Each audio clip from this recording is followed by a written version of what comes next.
Dave Arnold, your host of Cooking Issues, coming to you live from the heart of Manhattan, Rockefeller Center, New York City, Newsstand Studios. Joined as usual with John right in front of me. How you doing, John? Doing great. Good? Yep. Okay, yeah, good. Yep, doing great, yeah. Got Joe rocking the panels. What's up? Hey, how are you? Doing well, doing well. Over there in Los Angeles, we have Nastasia the Hammer Lopez. How you doing? I'm good. You bringing the hammer down? I guess so. Yeah. Do you remember... you don't, but I know I've asked you this and you've always said no. You've never seen the Bee Gees version of Sgt. Pepper's Lonely Hearts Club Band wherein the Bang Bang Maxwell Silver Hammer is like Steve Martin as a dentist hitting people on the head? No. I imagine you doing it. So in my head, there's that. Anyway, we have Monsieur Jackie Molecules. Jack, how you doing? I'm good. Also I'm in good. Los Angeles, correct? Or are you back here for Thanksgiving time yet? No, I'm here in LA and heading to Connecticut tomorrow. Yeah. Wait, I forget. Where in Connecticut you going? Stanford area, like Norwalk. Okay. Like, I don't know. That's a Connecticut. For those of you that think Connecticut's so tiny that there's only one Connecticut, there are so many Connecticut's. Yeah. But I don't know, there's colony pizza out there, there's good hot dogs. Plenty to do in that part of Connecticut. Okay. Everywhere, Yeah. Okay. We do not have Quinn in the upper left. He is he's recuperating. And also, he was like this. He said, in quote, in the text, crap on Thanksgiving. I'm from Canada. He didn't actually say that. But it would be amazing if he did, and I can say he said it. Yeah. And special guest. Actually, I don't know where she's coming out of right now, but Chef Elizabeth Falkner, welcome. This is your first time on the show, I think.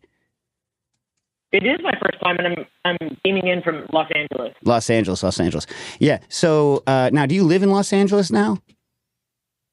I do. I was in New York for about a decade, and I moved to Los Angeles. And Heather's from San Francisco. She's also on here, and she's actually in LA, but we're in two separate places right now. Yeah, all right. Hey, Heather. Welcome. Oh, hello. Yeah, How is everybody? All right. So see if I get this chronology correct. You're in San Francisco for a long time, open some restaurants, get a lot of, good reviews. You're like, San Francisco feels like a small town. I'm out. You come to New York for a decade, and then you're like, oh, now I see why everyone hates it here. And then you go to LA. So are you happy in LA or no? First of all, is that accurate? Well, not completely, because I do love New York, but I moved back to LA where I grew up. Because of the pandemic, and I was like, I want to be closer to my parents, and I missed Meyer Lemons and a lot of the produce out here. I missed it a lot, but now I miss the apples in New York, so, Yeah. Now, question, Meyer Lemons, you actually like the juice, or is just the aroma so intoxicating that you like it? Because Nastasia loves the aroma, correct, Nastasia? But the juice, you're like, meh. Yeah. Exactly. It's all about the zest for me. What? I couldn't hear you. Your phone is clicking a little bit. It's hard for me to hear. What'd you say? Ooh, I said it's all about the zest for me, the rind. Yeah, I love the zest of the citrus.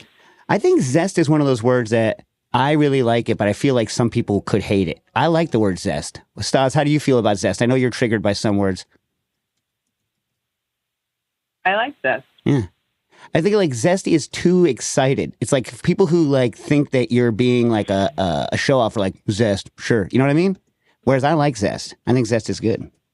And Heather, I didn't know you were on. Now so long story short, before we get into the normal part of the show, Elizabeth has a new brand, which by the way, folks, it's called, you pronounce it tomorrow, right? Like tomorrow.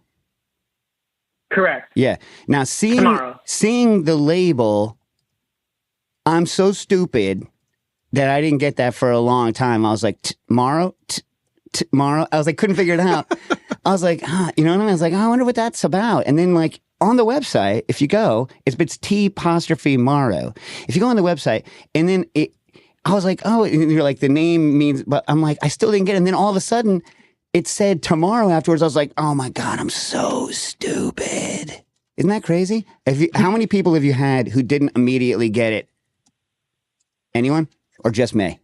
No, it's not just you. I mean, it's definitely a play on words, but the root of the word is tamar, which is an ancient word for date and date palm. So it's kind of a play on words too. Like we were looking at the resilience of the date palm. It's been around since early times. And so we were like, we were thinking about climate change and all the things going on in the world. And we were like, made today for tomorrow's world. Like we want to make something on the inside that's delicious and real and doesn't have artificial flavors and colors. And then it's, the upcycled palm fronds on the label.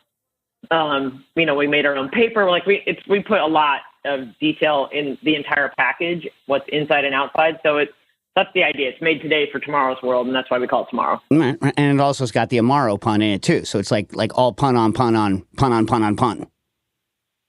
Yeah, and it kind of I think the guy, we actually had a graphic designer from New York, a guy that lives in Brooklyn, and I think he came up with just the most beautiful font artwork for the logo, because it looks like something kind of historical, ancient, but kind of futuristic too. So yeah, and it looks like the date palm has like a bird's face and it's going to peck me in the eye, but not in a bad way. Not in a bad way.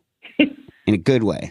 Well, do you see up close? There's two women harvesting the dates in the palm tree. Oh, is that what that is? Oh, my vision is so bad. Like I can't tell you how bad my close vision is. When I get home, I'll put on my magnifiers, which I use to do any close work, and I will look at it.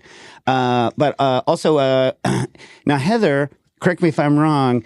I looked this up before I came on. You were at Bacardi for a number of years. You came from the wine world and then went to Bacardi for a while. Is that true?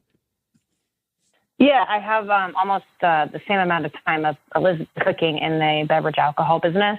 So mostly on the wine side, mostly in distribution, but I did do a brief tour at Bacardi, yes, which brought me into spirits and love of Amaro and all things alcohol and spirits. All things alcohol and spirits. Did you happen to know AK when she was at Bacardi? She's my old bar manager. Best people. No, I was on the commercial sales side on the West Coast, but I wasn't there for that long, so it was hard to meet with everyone. And how much did that help? Because I'm actually interested in the whole idea of chef and liquor people, because this is one of the ways, right? When everyone's thinking about what am I going to do, like starting a brand. For a while, it was a lot of people wanted to start gins, or I think, Amari, in general, I think because of the ability to make something that's not just another XYZ, to do your own flavor profiles, do your own thing, have a lot of control. And so teaming up like a liquor person and a chef, I think is, a really, smart way to do it. But, you've been in business, what, about a year? It's been going as a concern. I mean, not selling, but like going as a concern.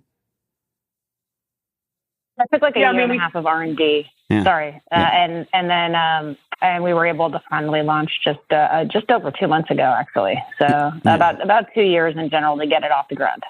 Oh, look at this, batch number 0001.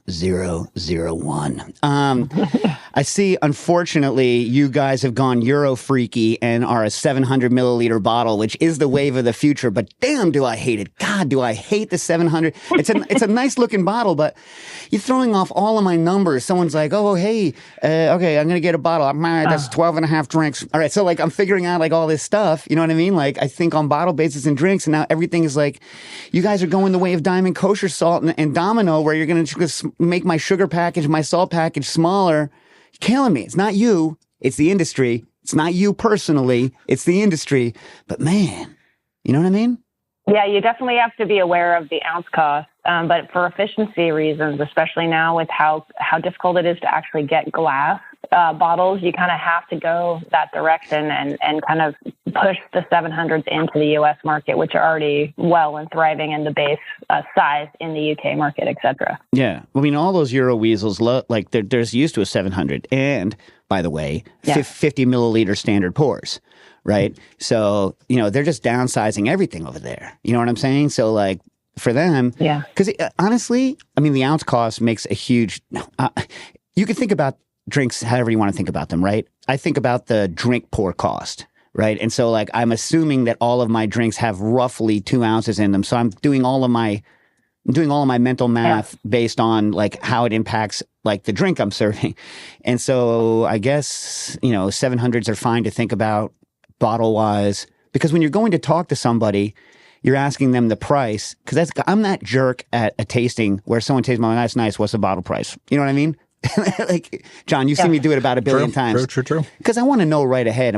I'll tell you, I was at a tasting in Barcelona recently for a Baijiu, and they were talking about, it's a Baijiu that, you know, is like very neutral nose, like no blue cheese, no none of that, like super neutral, like grain, you know, grain, like, you know, sorghum-y nose, and you know, easy to work with, frankly, you know what I mean, because it doesn't have a lot of the stuff that, you know, how when some Baijius, you open them in a bar and the whole bar's like, what happened? You know, anyway, like durian went off. Yeah. And so, like, you know, it's kind of like when the kitchen at my new bar, when they bust out a bunch of scallops and the whole place smells like seafood. I'm like, oh my God, this is so bad for everyone that doesn't like seafood. You know what I mean? But they don't get it because they're cooks. Yeah. Anyway, so, no offense. Anyway, so finally I get through it, and no mention of price. They're telling me about cocktails. They're serving cocktails. I look up $134 a bottle, 140 euros a bottle. I'm like, for a 700 or 500 or something. I was like, get out of here. Don't be a dummy. Don't tell me that I'm going to make cocktails with something that's 140 euros. And don't tell me that if I'm going to pour some sort of artisanal Baijiu at that price point to an American, that I'm going to do it with one that tastes relatively neutral. The whole thing didn't work for me. You know what I mean? It's a well-made product, but I didn't understand where it fit. You know what I mean? Were they trying to sell it as a base spirit to use in cocktails, or just as a modifier? No, I think they wanted it to be a base spirit because, like, it didn't have like it didn't have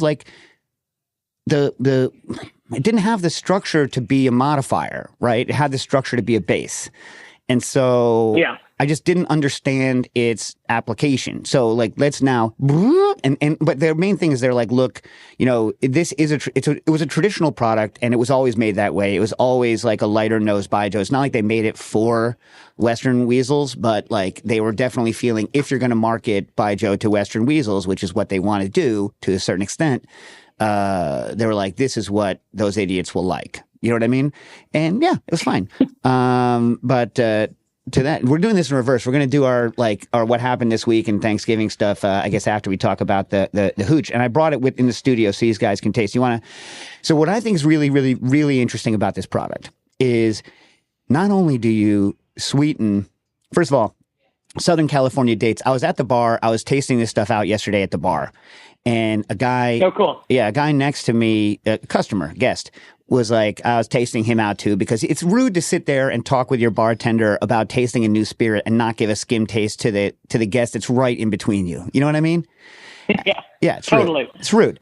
So you know, and I was like, oh. So here's the thing that I think is really interesting. All the sugar comes from dates, including the fermentation. So date sugar ferment distilled. So date sugar, or, you know, it's date sugar is the base of the actual spirit. And hence, this is the first thing that you're going to taste, John, is the eau de vie, which is just date spirit. All right, just date spirit. What's the proof on that one? 80 proof. It's 80 proof. 80. And what does it come out of the still at?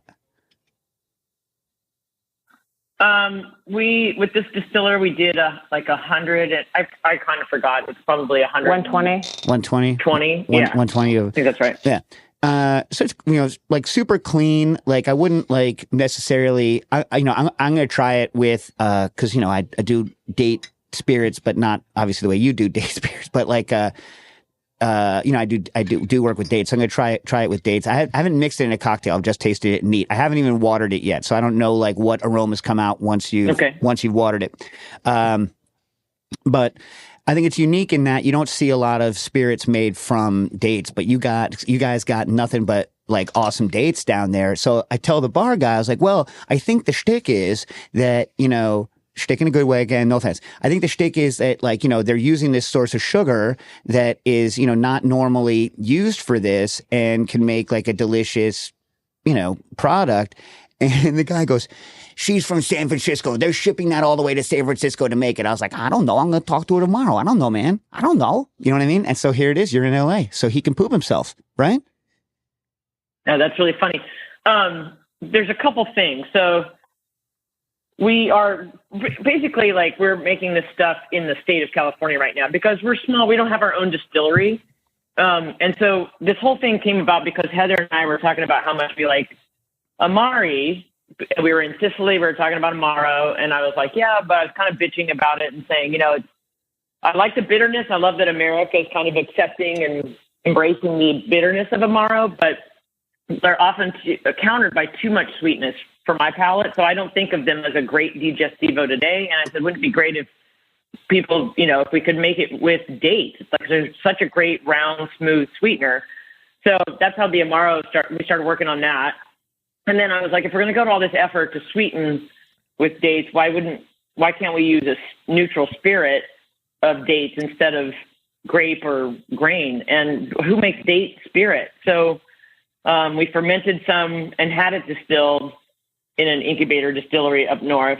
And then we were like, this is actually pretty good. So then we've, contracted a different distiller to make this first round. But we obviously we don't want to be like freight trucking everything up and down the state. So we found somebody closer to us that I think we're going to be able to work with. We hope to work with for the next batch. But the idea is not to go. I was born in San Francisco. I grew up in LA.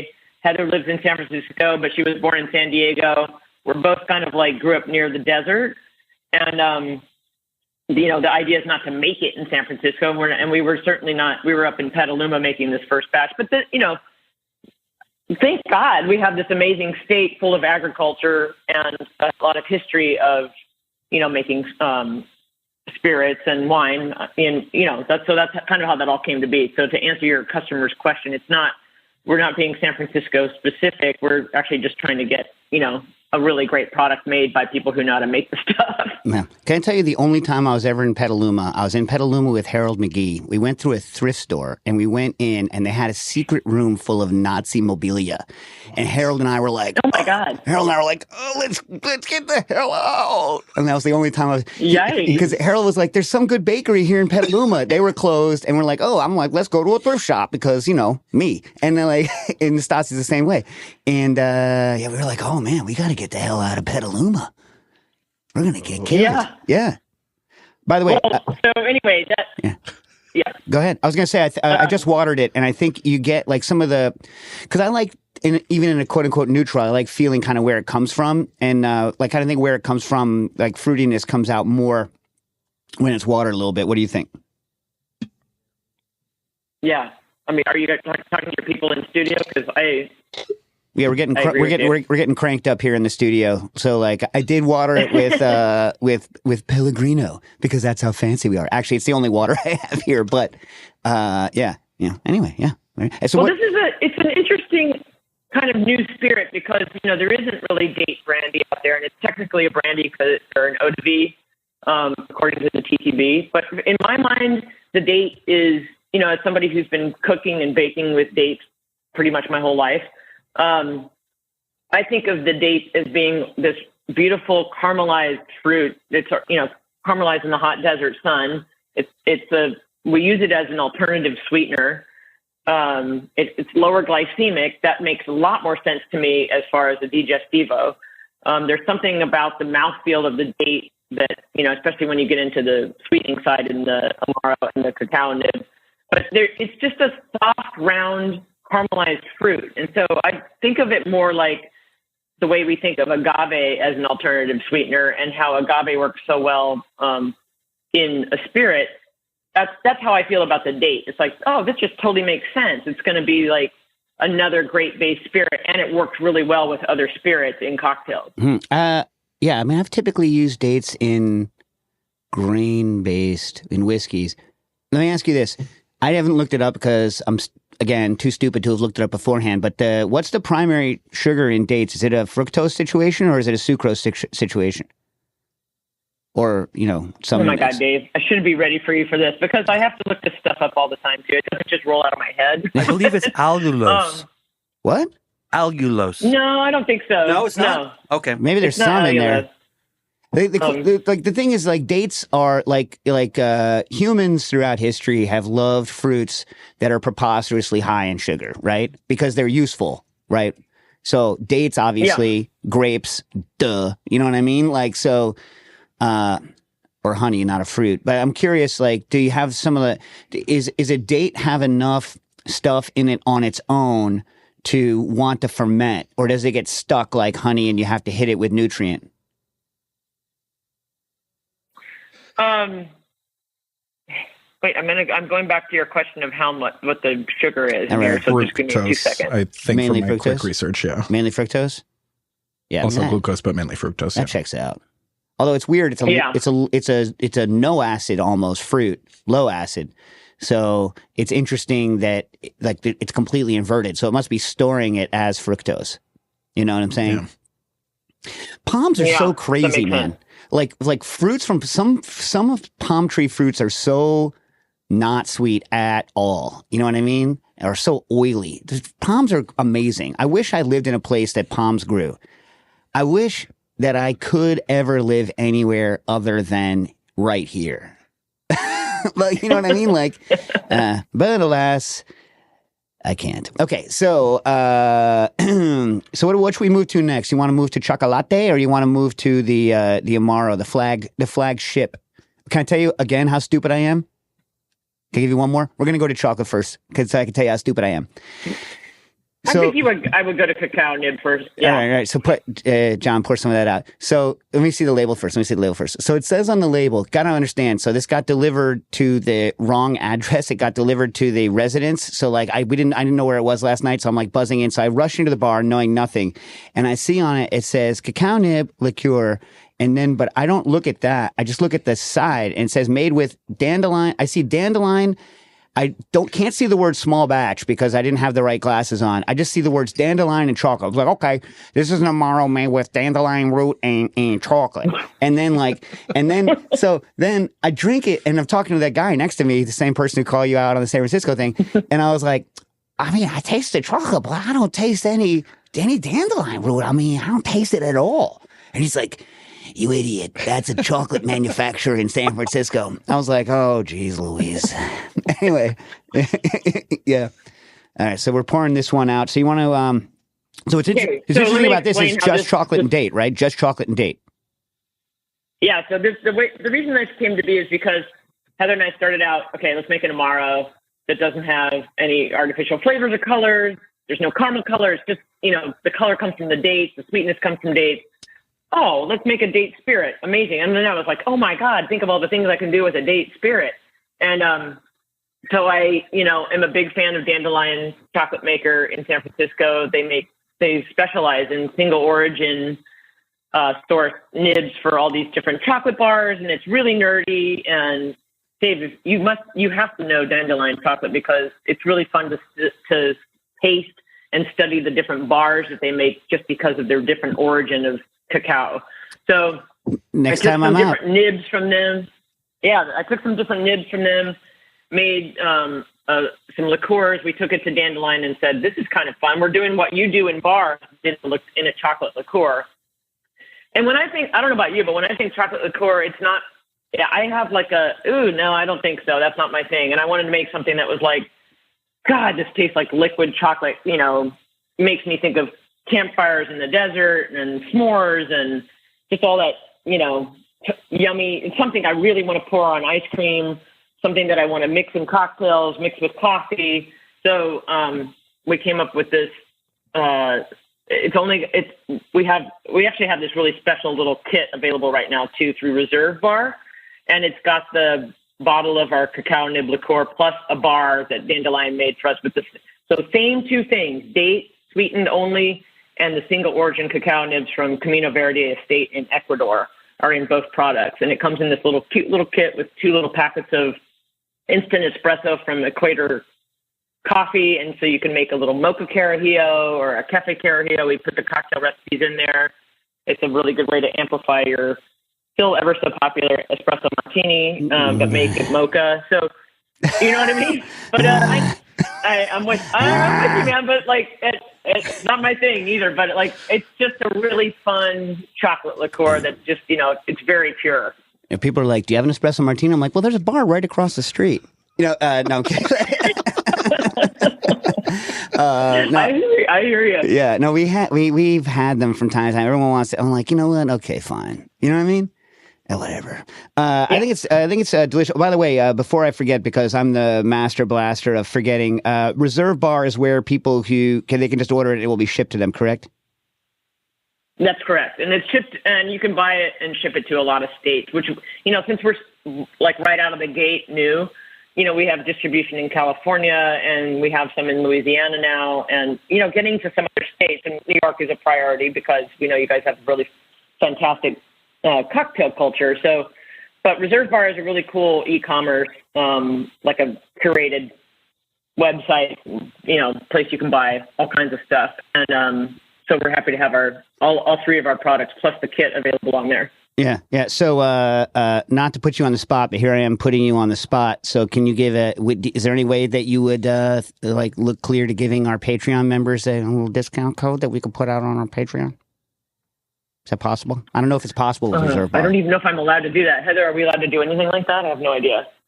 Well, there are a couple of holiday codes. There's a holiday 24 code available right now, and if you're a new time customer, then there's a 10%. But I can work with them. They've been an amazing partner for us. We're part of their diversity pages, so they've given us a women-only marking and specialized pages, and give us a discount to do business with them. And so it's just been an incredible partnership for us. Nice. All right. Well, we'll I guess talk off. I'll have Quinn get in touch with you to talk off air, but hopefully.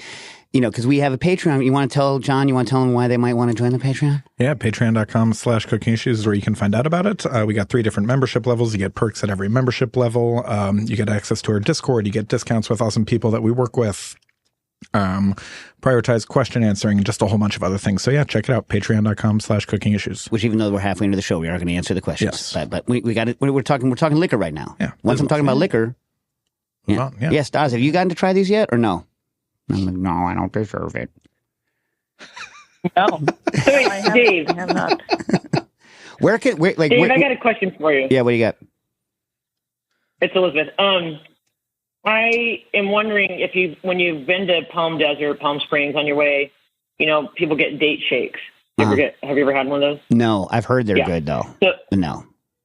Well, it's like a no-brainer. It's like dates and ice cream blended together, and it's a little sweet for me too, but if I had it with an ice cream I really liked or some other, non-dairy thing, that might be kind of okay too. It just depends. But I think that this cacao nib or the Amaro is so good with ice cream or yogurt or whatever you want to do. But I just think it's a really interesting, better way to do the date shake. So I'm just throwing it out there. All right. By the way, for those people who are worried about cacao nibs, so 10 years ago, 12 years ago, whatever, when I wrote the Liquid Intelligence, I basically said, be careful with cacao nibs because they suck. And I was like, unless the company you're buying from really cares about cacao nibs, they suck. Because they put their crappiest possible cacao nibs into a bag, and they're like, these are going to taste like garbage anyway. Whatever this cook's going to do with this is going to be garbage, so I'm going to give them garbage. So I'm not going to call them out, but there's a famous San Francisco company whose cacao nibs taste like burnt and gross. You know what I mean? Yeah. But so that's why I said Valrhona. Go with Valrhona because everyone can get Valrhona, and Valrhona does a good job on, Valrhona is like the best of the mediums. You know what I mean? You know what I'm saying? Yeah. I think. Anyway. Valrhona is a great chocolate maker. Yeah. Yeah. So, but you're saying Dandelion does a good job with their nibs in general, or just for you? Because it tastes good. It tastes really good. I like it. You know what I mean? So I'm just asking. Yeah, no, Dandelion is, I think you know this about me, but I'm somebody who used to make a lot of chocolate everything when I had Citizen Cake. And then I've also been to a lot of cacao growing regions. So before I even had my own places in San Francisco, I went to Venezuela and studied chocolate for a couple of weeks. I've been to Dominican Republic and Madagascar, and all those trips were around chocolate and really studying that. And then I was friends with Robert Steinberg, who started Scharfenberger Chocolate Maker, and he was really obsessed with Venezuelan beans. And then Dandelion comes along, 10 years later after that, and they start going. I've been to one of their estates in Dominican Republic called Zorzal, and they care. to go from like the early 90s in Venezuela with El Rey chocolate to Dominican with Dandelion, and see how the fermentation and how they care for the nibs, and then that they can also, we're looking at other big giant chocolate companies that you can see that they don't care about their beans as much. They don't go through the same care and attention as somebody like this very small bean to bar chocolate maker like Dandelion does. And so when you taste, you can go into any of their shops and taste their bars, but they also have the nibs usually right there too. So you can really taste the difference and the care that's gone into caring for that very special plant that grows those amazing pods of chocolate beans with all the pulp and all that stuff. It's just really, I'm obsessive about ingredients, and chocolate is something that, as Heather, I'll be like, I can't just buy any cocoa nibs. I agree with you, Dave. Like a lot of times you're just like, this tastes like wax or plastic, or it doesn't, or burnt, all that stuff. So I'm really picky about it. And that's why it was just like, I have all these nibs because I have a nice relationship with Dandelion anyway, just because I've, done events with them. And we used to buy, back when I was living in San Francisco, we used to buy really good chocolate from a couple different sources. But when Dandelion came along, it's more of a retail product, but they do have some stuff for restaurant and chef people too. Let me bounce something off you. So way back in the day when Jacques Therese hung up his normal pastry chef hat, right, restaurant pastry chef hat, and opened Jacques Therese like chocolate. Even like 5 years after that, so we're still talking like maybe it's like, I don't know, whatever that was, like 15 years ago, 16 years ago, or 12 years, whatever it was. I was just talking to him about it because obviously both French culinary. And he was like, the problem is that for however good I can be, like I don't have the buying power to get the good beans, to get the good, good product. And I was like, oh man, that sucks. And then I think a lot of that has changed. I think now people can get actually, like smaller manufacturers can get good stuff. And do you think that, A, do you think that's true? And B, do you think that part of that has to do with the homemaking chocolate revolution in the way that like home brewing caused the craft movement to explode? Yeah, I think that's true. I think that there's been such an explosion on the shelf of just retail bean bar chocolate, and that, like, we were at, what was that, Heather? What was that thing in San Francisco that we went to that was like a whole chocolate experience? Oh, the craft chocolate experience. Yeah. Yeah, we went there and did some cocktails with our stuff, and we tasted all these different small, global different brands of bean bar chocolate, and boy, you can really. I think it's because you can just really taste the difference, and people are, it is like the craft brewing and coffee explosion that has happened. I think chocolate's kind of already been through that too. That's kind of why we think that, like, this craft distilling in America is really a cool time right now, because people are making some pretty interesting things all over the country. Getting into all these different little liqueurs and whatnot, bitters and everything. All right, so now John has poured out the Amaro, which is, I guess, we're ending where you theoretically started, right? With the Amaro. Now, just so that I don't have to actually like do a bunch of density tests and crap, because I really actually don't like doing it, even though I have to. Like, how much sugar per liter are we talking on the cocoa nib and the Amaro? Do you have that measured? Or are you going to make me measure it? You got son of a gun. The bricks on the Amaro is like, I think it's around 26. Yeah, but you can't, because that's an alcohol. Oh, I'll measure it. So I use the, what's it called? You got all your tools there. Yeah. Well, so like I went around for the redo of this book, which is never ending. I went around with a density meter, like an electronic density meter, and a refractometer, and the combination of those two numbers can get me ABV and sugar. And it works. I need one of those. Yeah. You should. I mean, like, I don't like the company because they charge you a subscription to get the last decimal point, even after I've paid for the piece of equipment. But yeah, it's good. I mean, it works. It does what it needs to do. All right, so we have the Amaro here. It's rocking in. Both of your liqueurs are coming in at 35%. I don't know why I always ask proof, because I think in percentages. Proof's a dumb number. Yeah. We need to get rid of proof. Proof is more proof that we're weirdos as a nation. As if you needed any proof that we were weirdos. You know what I mean? I know. It's funny that you say that, because, here I do, I've been cooking and baking all these years. And when I started working in this and making up this formula for the Amaro and then talking to the distillers and, I'm like, God, everybody speaks such a dramatically different language. And then they're always like, I speak in metric, but then they mostly speak in gallons and proof gallons. And I'm like, it's a whole learning curve I'm going through here, because I don't really speak the same language as you guys yet. Ain't nothing dumber than the proof gallon. You know what I mean? The whole thing is crazy. Like, it's all because of arcane tax garbage. You know what I mean? I know. Well, I feel like I'm supposed to be like ordering fruit in bushels or something too, if I'm going to speak this language. Pecs. How many hogsheads do we have? You know what I mean? Like, the whole thing's ridiculous. Whole thing's absurd. All right, so tell us the spice baseness. It's lovely. I would use it. Like, what's your?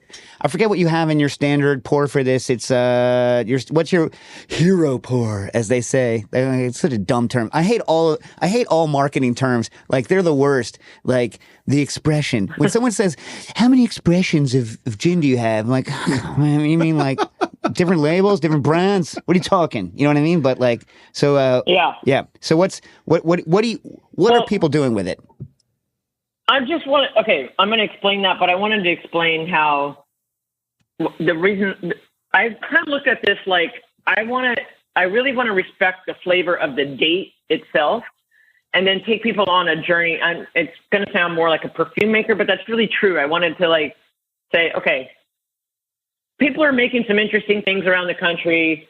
I do like Angelino Amaro, which is a wine-based Amaro out here in California, made by Ventura Spirits. But I wanted it to be a little bit more of a nod to the historical Amaro that I like. So I'm somebody who really likes Southern Italian food and the Amari from there. So I like, I wanted the citrus. And because I want to take you on a little trip around California. So from the desert, with the date being the most predominant flavor, to, all over California where we grow citrus, and then give you some of those fennel notes that you get when you're driving up and down the state, because we have a lot of wild fennel that grows on the side of the highway, and there's different times of the year where it just is like in the air and it smells so good. Can I mention your fennel pizza won world's best pizza in 2012? Your fennel pollen pizza, correct or incorrect? Very correct. It's called Pinocchio Flower Power. Yeah. So big fan of the fennel pollen, which I thought was going to be huge, but never got huge. I thought it was going to become the next everything, and it didn't, because people are dumb, like me. Well, what's really cool about the pizza is that a couple of restaurants in San Francisco over time, and including Dan Ricker in Raza, New Jersey City, makes he's made an homage pizza to that Pinocchio Flower Power, and it's kind of cool because sometimes it's actually in Dan's book too. So I'll make it here and there, and people are like, "Oh my God, this is so it's whatever." Sorry, I derailed you. Classic me. I derailed you. Okay, so you're talking about driving highway fennel there. Yeah, go ahead. Sorry. So, and then, but just kind of to give you a little, the flavors from here, because we're making a product from, the state, but that isn't so full of itself. It's really wanting to respect the flavor of the date, nod to the past and the sort of fun and bizarre and wild. Do you remember when, Nancy Silverton at Osteria Mugda here they had Joe and everybody brought in all these different Amaros, and they had a little Amaro cart when they first opened. They don't do that now, but it was so cool because they had stuff that just smelled like church and like, wow. I don't know, frankincense like call witch's out. brew and stuff. Yeah, crazy stuff. My wife hates frankincense, by the way. So it's kind of It's too bad. I kind of like frankincense. My wife hates it. Hates it. Is that right? Yeah, she hates it. Yeah, I'm a fan of the resin stuff. I like mastic. I like frankincense. I like myrrh, and I think it's so. I think it's wild that these things have been around for so long, and not just in churches, but in culinary and in beverages. Yeah. And anyway, so that's kind of how the Amaro is going to lead you down a path of like, oh, I feel like I'm kind of going from the Sierras to the desert to the Sierras to the coast, and some of those ingredients. Like I'm really obsessed with the different varietals of citrus here. So there's a few different dry, hydrated citrus in there. Really great. Working with great farmers here, organic, like everything. It doesn't say 100% organic on the label because the distillery that we made this batch in is not certified. So yeah, also, man, we're really going out of the way. Yeah, I mean, like anytime a label is involved like that, it's like it can get co-opted by jerks. This is why, like, it's more like knowing your. To me, I understand that from a marketing perspective, it's super important, the label. I'm not disagreeing at all, but like for me, it's much more about knowing and trusting the people that you're buying from. You know what I'm saying? That's right. Yeah, totally. And like we worked with this great citrus farmer here, also great artichokes. So, it's got some of those things in it. You know who loves artichokes? Nastasia the Hammer Lopez. Oh my God, right? Yeah, I was driving up in, I was in Santa Clarita or whatever, somewhere up there this weekend, and like artichokes forever, as far as you could see. It was so beautiful. Oh, they're just the best. I'm a huge fan of artichokes too, and especially I've been to Sicily 3 times in the last 4 years from like different, those like different chef trips, chef led trips, like fun stuff with total strangers. Yeah. And but those artichokes in Catania that they just grilling on in the market and on the street, just with like lemon and garlic and olive oil, it's like it's so delicious. As they used to say in the kitchen world, must be nice. I know. Totally. Yeah. Very spoiled. Yeah. Before we go talk about questions and Thanksgiving garbage and all that, which date are you using? What are you using for this? Which date? A specific date or like a mix or what? It's a mix of Medjool and Deglet. Deglet Noor. And yep. Yeah. But pretty much Deglet Noor is like all the other varieties. But we do have like amazing different species, varieties of dates here in California. So we're interested in looking at all of that even more. And I do want to bring up that Heather was really the person who was obsessed with like, what we need to do is we need to take all the skirts off those palm trees everywhere and turn that into paper for our packaging. And so the first thing that we've done is make our labels out of the upcycled palm fronds that were going to landfill. So we found an arborist that collects all that. They're contracted in different cities to clean up all the palms and all the other trees out there. And so we went out to their lot and picked up, all this palm frond and had it made into pulp and paper by a paper maker in San Diego. So that's kind of unique, and everybody really does love the feel of the label. It's really different than the sort of glossy, shiny stuff that typically people make for their beverages bottles. And I don't know. There's something. It just feels like the right thing to do. We're wanting to try to have a lesser footprint in the things that we're making. So these things are very conscious decisions on our part. Yeah. It's 100% cork in the bottle, not plastic. And by the way, so that's a big deal. For those of you bar weasels out there, it's a one-piece composite cork, so the cap won't be separating off the cork when you pull it out, which I hate. Oh my God, do I hate that? God, do I hate that?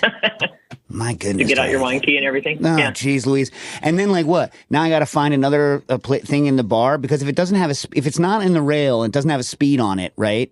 Then, not that I like speeds at all, but like I bend, right? But like, yeah, then what? I got to jam some other freaking cork in it, like a jerk? I don't know. Right. Yeah. But I wanted to answer your other question about what this works really well in as far as cocktails go. I mean, I'm really interested in like what you would make, what other bartenders that have been doing this craft for so long would make with it. You know, we like it in a black Manhattan like you would use an Amaro, but I have been experimenting and making some different cocktails and spritzes with it too. And I came up with one a couple weeks ago that was pretty damn tasty. It was like I used an ounce of our eau de vie and an ounce of Amaro, and then I used like I kind of have two versions of this, and I call it a Carpe Futura spritz. But it was like a spoonful of sour cherry syrup, and then some yuzu juice, and a little bit of allspice dram. I'm going to say like a quarter ounce, and that just with a little bit of like club soda or a little bit of like whatever, like a not a super sweet lemon soda with it. It's quite tasty. Wait, the allspice didn't ride over the top of your product? Because I find anytime no, actually they put it in, I'm like, oh, mine's allspice. No? All right. It wasn't too much for me. I think the blend of the spices that are in our Amaro with that is what's kind of, it just, everybody was like, what is this? It's so tasty. And I did it instead. I'm a big fan of that sour cherry syrup, that concentrated, Michigan cherry syrup. But I also like just date syrup. So instead of the cherry. And so, it wouldn't give you as much acidity, but that yuzu juice with it. Anyway, I feel like we also used it in a margarita. We call it a margarita. So it's like an ounce of Blanco tequila, an ounce of our eau de vie, and an ounce of the Amaro as the sweetener, and then lime juice. And that's pretty fun because it's just different. It's got all that citrus up front. Well, can you make it blue? Can you make it blue? No, I'm kidding. You can't no, it's dark. You can't make it blue. Can't make it blue. We've been pouring at the bar incredibly cheap blue curacao because it was very high up in an 18-way orange liqueur tasting.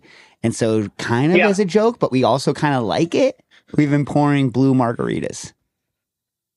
I get it. Yeah. It's like the shark bite or whatever that. That's John DeBerry's drink. Yeah. Yeah. Yeah. All right, hold on a sec. So before we leave this, because we got to rush through Thanksgiving and all that and questions.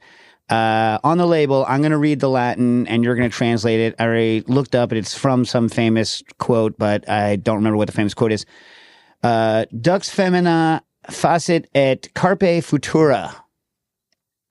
Yes. So made by two women, or two women made this, and it sees the future. There you go. All right. So go on reservebar.com, pick some up. Maybe we'll get you a little something for Patreon listeners. All right. Now, very quickly, speed round. What do we have from last week and what's going on for Thanksgiving for the crew? What do we got? You guys included, Elizabeth, Heather. Family Thanksgiving this week in Connecticut. Yeah? Going to Connecticut? Yep. Going to Old Lyme? Yep. Yeah? What are you going to make? Standard? Stuffing, turkey gravy. Yeah? Is you doing it or your mom doing it? I'm doing that. What kind of turkey you got? Whatever she gets. She gets all the supplies and From the Big Y in Lyme? No. There's a butcher shop, grocery store on the main street in Old Saybrook. And are you going to do it traditional? Are you going to spatchcock that mother? Spatchcock and then on the grill. All right. Okay. Yeah. Do you have one of those super fancy grills now? No, charcoal. Oh, all right. Yeah. I like charcoal. Yeah. Okay. Yeah. Good. And are you a sweet potato family or not? We are not. Oh. But I do love sweet potato. But yeah. You what? I do love sweet potato, but it's just never been a thing for our Thanksgiving. Yet. Never? No. Huh. If you had sweet potatoes, would you want marshmallows and almonds? Not almonds, but definitely marshmallows. Okay. Yeah. Okay. Tiny marshmallows? Yeah. For the last couple of minutes? Yeah. Okay. Yeah. All right. Okay. What kind of stuffing? A lot of sage, breakfast sausage, celery, carrot, onion, green apples, dried cranberries. Green apples, huh? Yeah. Okay. Not dried, fresh. Yep. Okay. Yeah. All right. All right, Jack, I haven't heard from you. What about you? What are you doing for Thanksgiving? You're going to Connecticut. You're going to Stanford. Who's there? Which part of your family's there? Yeah. It's my brother, and he's got 3 kids, and he's stressed and lazy, so he's probably just phoning it in. By the way, I like how excited. I think last year he just got a rotisserie chicken. Oh, geez, Louise, man. Yeah. Hey, man, No turkey? Full-time teacher, 3 kids, no time off. He's just, So- all is forgiven. Okay, you know what? Okay. If I was local, I'd help. Everyone's like, oh, I have all the kids, so you have to come to my house. All right, then suck it up and make the freaking turkey. You know what I mean? Yeah. Look, Peter Singer, for all of you who don't eat meat at all, Peter Singer did a big essay on why you shouldn't have turkey. It was in the New York Times. Like, I already know all of Peter Singer's arguments. I've read Animal Liberation like a billion times. I just happen to disagree. I'm going to eat turkey because ain't nothing smell like a roasting turkey. Like a roasted turkey smells delicious. You know what I mean? Yeah. It just does. And the sandwiches the next day are arguably the best meal of the year. Yeah. Sandwiches. The turkey carcass soup when it's all done. Come on, turkey. All right. So are you bringing anything? Do you have to bring anything? I'm only bringing Parker House rolls and dessert to my thing. I'm also going to bring some cheese because my cheesemonger, my brother's fiance, who's a cheesemonger, isn't going to show up until right before we eat. And so, and I know that even though Maria Guarnaschelli, my editor, hated people that serve cheese before the meal, hated them. That's just what my family does. I'm sorry. Anyway, Stas, what are you doing? What happened? I'm having my mom's dry turkey. How about the gravy? What kind of gravy on it? Packet.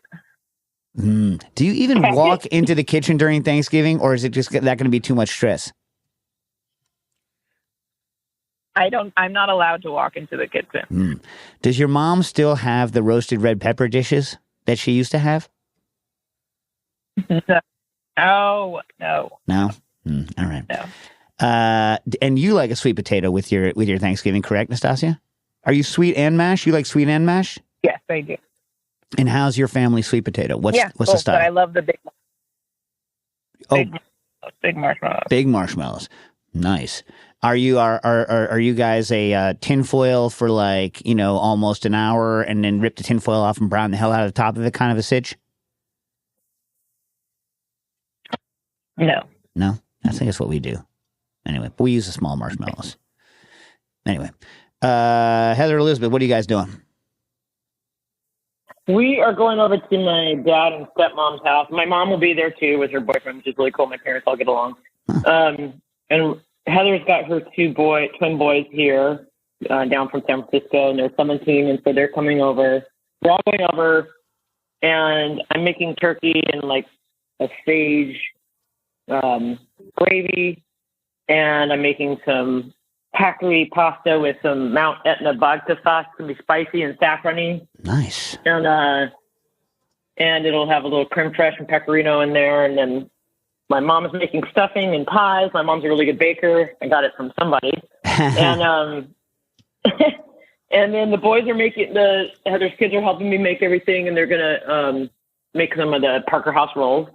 And we're definitely gonna have some carpe fritura spritz for everybody because my family is like obsessed with our stuff. And the last time we were tasting them on, I think when we finally bottled the cacao nib, my mom just put her hand on the table and said, "We're going to need a lot more of this." Nice. Nice. By the way, those weasels at the Parker House back in West Massachusetts, right? They really did a good roll. They really knew how to make a roll. Yeah. You know what I mean? Yeah. And the correct answer is butter. The correct answer is butter. You know what I mean? There's white butter all over that thing. I'm going to make it into a little Pac-Man garbage and then white butter all over it. Everyone's going to love it. And you know what? They're right. You know what? Every year when I have to bring Parker House rolls to someplace, I'm like, I want to get the rise just right. And so I want to bake it on site and have it be fresh when it comes out. But this year, to hell with it. Crap on it. If you want me to bring the rolls, I'm going to bake them off in the morning and then we'll just reheat them and you chumps can just deal with it. You're not going to get the hyper fresh, but I really prefer them right when they come out of the oven. Cause. Yeah. But suck it. It's just butter poured all over it. Yeah. But you know what the thing is that when you go to someone else's house, my sister and brother's house, it's like, when's the oven free? When's the turkey coming out? And then you're the person hogging the oven, then you're the bad person. You know what I mean? Hell with it. No. You know what I mean? All right. Joe, what are you doing? I am going down to South Florida. I wasn't prepared to talk. I'm going to South Florida. My father is still in the hospital, so we're going to have dinner in his room. So good to see your dad, But excellent to see my dad. Yeah. Just give my sisters off, so they've been spending time with him down there. So it's my turn. Yeah. But my wife and my son are going to Denver. Oh. So they're going to share their Thanksgiving with their very good friends, which should be nice. High altitude Thanksgiving. Yeah, I'm a little nervous because my son's got asthma. So yeah, lots of albuterol, I'm sure. Will the dryness help though? I hope. I don't know. I'm not sure. It's going to be a whole new experiment. Speaking of visiting people, my brother-in-law, his grandmother is still alive. She's 105, and every Thanksgiving they go and visit her. Wow. In her assisted living place. 105, still sharp. That's amazing. She's had like 5 friend groups all die off. I think no one wants to be friends with her. No one wants to be friends with her because they're like, that's a death warrant. You know what I mean? It's crazy. She's like living in her own little blue zone wherever she is. Yeah. I don't know what the hell. Somewhere in like, off Hilton Head, South Carolina. All right. Here are some questions. Anyone, we only have 4 minutes. We got all these questions to go through. Chefs, weigh in, Elizabeth, John. Positive MD, what are some good side dishes to pair with porchetta? Maybe something that could cut through the fat. Hurry, fast. Broccoli Rob. Ooh, that's a good call. Broccoli Rob. Do you pre-blanch it to get rid of the bitter, or are you straight broccoli Rob? I like the bitter. You like the bitter? Rob, but you got to remember, some people don't like it. My wife doesn't like it. Yeah. But you don't blanch it. No. What about you, Elizabeth? You blanch your broccoli Rob? I do. Yeah, I do. Depends on how I'm cooking it. But I was going to say a really good accompaniment to that porchetta would be a citrus and fennel salad. Ooh. Just raw fennel, shaved really thin, some orange, maybe a little bit of olive in there. Keep in just olive oil. Keep it simple. Hey, you know what? Positive MD, you could do both. Those are not mutually exclusive. I like a little, especially, I guess you're worried about cutting the fat, but the thing about broccoli Rob, it needs some nice olive oil on top. Yeah. Otherwise, you're a jerk. Yeah. You know what I mean? Yeah. And just a lot of lemon juice. Yeah. Yes. Hey, do you know what's delicious? And you can get it canned, friarelli. A good friarelli. Anyway, making Dave stuffing from the Recipe Club podcast. He talks about doing the stuffing sous vide before finishing under the turkey. Are there temps or either for both steps? Listen, don't sous vide it in the sense of putting it in a vacuum bag. I put it in a Ziploc bag. You don't want to compress the hell out of your stuffing. But what I do is I heat the plug in a Zippy, and I do. You can do it at high temperature because stuffing can withstand a high temperature. So just whatever the maximum you feel comfortable holding it, like 85 or something, but your bag will start degrading. So like 80C or something like this. And then I take my bird that I've ripped the backbone out of and I lay it over the plug, and then I cook it out that way. That's the way you do it. Just do not vacuum the stuffing. What do you got, John? For your stuffing, somebody was thinking about using Impossible breakfast sausage in place of the pork, but would that be the wrong flavor profile? It's very good, but just like a meat breakfast sausage if you haven't had it before. Is it sagey? I'm not sure. It doesn't say I haven't had I use Jones. Like the standard one is Jones. Yeah. So it's a sagey breakfast sausage. I'm sure it's fine. The answer is I'm sure it's fine. Although I don't know if you're going to be vegetarian, if you're going to be vegan, I don't know how you get around the eggs. But whatever your egg replacer is. Arnie writes in, longtime listener, first time interaction on Discord. I've been asked to barbecue. This is an important one. I was like, here, we have a 2-minute whistle to deal with this. Ready, folks? We've never had a reindeer question. I've been asked to barbecue a whole reindeer in Tromsø, Norway for the solstice. I'm looking for advice, not a pro, and I will have to build whatever contraption is needed. I will have access to a metal workshop, welder, etc., and I do have experience with fabrication. I've made a rotisserie for lamb before, and I've barbecued whole lamb a few times. Reindeer, though, are bigger. I've requested a small calf, hopefully not more than about 30 kilograms, 55 pounds. Temperatures where I'm cooking can get as low as minus 15 C, but 0 to negative 5 is more likely, as this is the Arctic, and the weather is unpredictable. I've lived there, so I know what to expect, and I know the best advice is don't do it. Reindeer are very lean, and the meat is not going to be forgiving of overcooked. There's no way I can get a barbecue big enough, so I'll have to dig through the snow and make a fire directly on the ground. Personally, I think a better solution is to butcher the animal and barbecue the legs, ribs, and neck, and slow and do the back straps and sirloins hot and fast, and I can also make a soup with the spine and scraps. I mean, you already know the correct answer, Arnie. That's the correct answer. John, Elizabeth, you agree that that's the correct answer? Agreed. Yeah, that's the correct answer. I'm just trying to deal with the saxophones right now. Yeah, I mean, look, you could build a freaking yurt like over the area where you're going to do it and have it be reflective on the inside. And it doesn't have to be shiny reflective, but like somewhat reflective. And then you can at least capture a lot of the heat and keep the wind away and then rotisserie. But I think the problem is if the reindeer is really lean, it's not going to be the best on a rotisserie unless, you ready for it? Go like old school and bard that mother. Just bard the hell out of that thing. Like, just like buy some back fat and just sew it through the lean meat, like left and right, up and down. But that's still not going to get the connective tissue in there that you would want to have in there to have it actually render out and be good. Elizabeth, you got any thoughts now that you've cogitated a little bit on the whole I got to cook a whole reindeer problem? Man, it's just like a big old venison, so I just think you're going to need some fat with it. I would probably just find a meat grinder and make some burgers instead. Yeah, I don't think they're going to. Or, you know what? You could go old school. You could grind the meat back up, reform it into a reindeer, and then do that whole. Oh, there you go. Yeah. Anyway, well, it depends on how. Listen, Arnie, I don't know when the solstice. When's the solstice? December 21st. I don't know. We'll figure it out. We're gonna think of more advice. We'll get back to you guys. We got some more questions to come around next time. We have Steve Sando, I believe, on next week, talking about beans. Elizabeth Falkner, Heather, great to have you guys on. Enjoy your product. Go look for it on Reserve Bar. And happy Thanksgiving, everyone. Cooking Issues. Thank you. Thanks a lot. Happy Thanksgiving.